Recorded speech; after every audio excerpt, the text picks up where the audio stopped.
നമസ്കാരം. വെള്ളറടയിൽ സ്ഥാപന ഉടമയുടെ ഫോണിൽ നിന്നും സ്വകാര്യ ദൃശ്യങ്ങൾ ചോർത്തി ഭീഷണിപ്പെടുത്തി പണം ആവശ്യപ്പെട്ട പരാതിയിൽ എങ്ങുമെത്താതെ അന്വേഷണം. സ്ഥാപനത്തിലെ ഡ്രൈവർമാർക്കെതിരെയാണ് ഉടമയുടെയും ഭാര്യയുടെയും പരാതിയിൽ പോലീസ് കേസെടുത്തത്. എന്നാൽ ഇതുവരെ പ്രതികളെ അറസ്റ്റ് ചെയ്യാൻ പോലീസിനായിട്ടില്ല. 10 ലക്ഷം രൂപ ആവശ്യപ്പെട്ട് വിദേശത്തു നിന്നുമാണ് ഫോൺ കോൾ എത്തിയത്. ഇതിനുശേഷമാണ് ജീവനക്കാരുടെ ചതിയെക്കുറിച്ച് പരാതിക്കാരായ ദമ്പതികൾ അറിഞ്ഞത്. വാഹന ബുക്കിങ്ങിനും മറ്റ് ആവശ്യങ്ങൾക്കുമായി സ്ഥാപന ഉടമയുടെ ഫോൺ ഡ്രൈവർമാർ പലപ്പോഴായി ഉപയോഗിക്കാറുണ്ടായിരുന്നു. ഇതിനിടെ സ്വകാര്യ ദൃശ്യങ്ങൾ ജീവനക്കാർ ചോർത്തി. ഇതോടെ പ്രതികൾ ദമ്പതികളെ ഭീഷണിപ്പെടുത്താൻ ആരംഭിക്കുകയായിരുന്നു. വിദേശത്ത് നിന്ന് ഭീഷണിയുമായി ഫോൺ കോൾ എത്തിയപ്പോഴാണ് ദൃശ്യങ്ങൾ ചോർന്ന വിവരം ദമ്പതികൾ അറിയുന്നത്. ഫോൺ കോളിലൂടെ ഇവരുടെ സ്വകാര്യ വീഡിയോ കൈവശമുണ്ടെന്നും 10 ലക്ഷം രൂപ തരാത്ത പക്ഷം വീഡിയോ പ്രചരിപ്പിക്കുമെന്നും ഭീഷണിപ്പെടുത്തി. തുടർന്ന് ഇവർ വെള്ളറട പോലീസിനെ സമീപിക്കുകയായിരുന്നു. ശേഷം ദമ്പതികൾ പരാതി നൽകുകയും ചെയ്തു. പിന്നീട് കുറച്ചു നാളത്തേക്ക് ശല്യം ഉണ്ടായിരുന്നില്ല.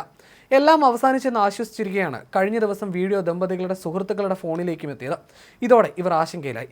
പോലീസ് നടപടി വൈകുന്നത് മനസ്സിലാക്കിയതോടെ മുഖ്യമന്ത്രിക്കടക്കം പരാതി നൽകിയിരിക്കുകയാണ് ദമ്പതികൾ. പ്രതികളെ തിരിച്ചറിഞ്ഞിട്ടും ഇതേവരെ വെള്ളറട പോലീസ് അറസ്റ്റ് ചെയ്തിട്ടില്ലെന്നാണ് പരാതി. ചില പരിശോധനാ റിപ്പോർട്ടുകൾ വരാനുണ്ടെന്നാണ് പോലീസ് പറയുന്നത്. പോലീസ് നടപടി വൈകുന്നതിനിടെ ദൃശ്യങ്ങൾ വീണ്ടും പ്രചരിപ്പിക്കുമോ എന്ന ആശങ്കയിലാണ് പരാതിക്കാർ.